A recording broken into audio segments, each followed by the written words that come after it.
ដើរឡើងភ្នំត្បែងនៅខេត្តព្រះវិហារថ្ងៃទី31ខែ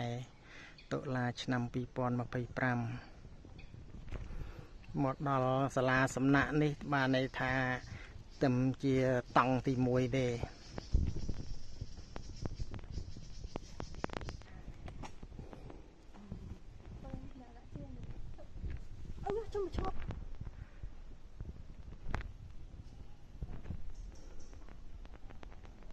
មកយ៉ាងហ្នឹងដូចជាអត់សូវស្ងាត់ឈ្មោះបដងតួអត់មានភ្ញៀវមកក៏ពីច្រើនខាងពួកបារមីគេមកដែរមកខ្វាយភ្លេងខ្វាយអី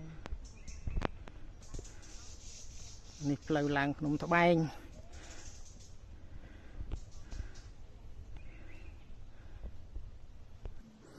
អញ្ចឹងមួយថ្ងៃបានចំណូល 40000 ច្រើនដែរណាក៏បានមកទប់ទល់ដែរបានបាល់ពូបាយមកយើងរត់ដប់ខ្លះអញ្ចឹងណាខ្ញុំលើនឹងរត់ដប់ដែរអូរត់ដប់ដែរណាបាទហ្នឹងក៏ต้องมีថយប្រកាសជាសហគមន៍ឯពូអញ្ចឹងណាបាទមានសហគមន៍ក៏អាចបង្កើតសាលានៅក្នុង3មានដែរតែសាលានេះថាធ្វើឲ្យតែបានតែគ្រូអត់ស្ដាប់ដល់អូនេះជាទីសាលាសំណាក់តង់ទី2តាមដែលគាត់អ្នកស្រុកនេះនិយាយប្រាប់គាត់រាប់ទៅ1092កម្មនោះឃើញសាលាសំណាក់មួយទៀតដែរតង់ទី3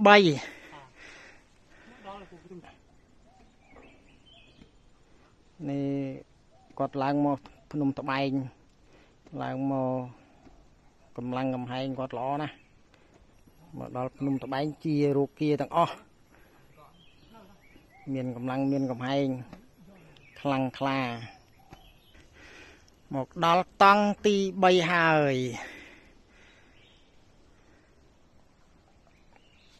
ណា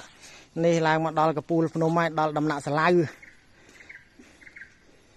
អូសត្វដើមសាឡៅមែននេះដំណាក់សាឡៅសត្វដើមសាឡៅទឹកដីដ៏ស័ក្តិសិទ្ធិនៅកពូលភ្នំត្បែងនៅថ្ងៃ31ខែតុលាឆ្នាំ2025នេះនៅខេត្តព្រះវិហារលើបានមកដល់ដោយសារជូនប្រពន្ធគាត់ចង់ស្គាល់ផងក៏ជូនគាត់មកឥឡូវគាត់មកដល់ហើយយើងដាក់ឈើឡើងយូរជាងស្អីមើលអីវ៉ាន់មកពូគូឡើងឡៃណាយើងជំនាញដាក់រកអូនលេខផ្សិតកែវគេថាត្រូវកាពះពោះវៀនទៅជាក់ក្នុងនេះនៅលើកំពូលភ្នំត្បែងដុសលើឡើងលើហ្មងឆាប់ឈាម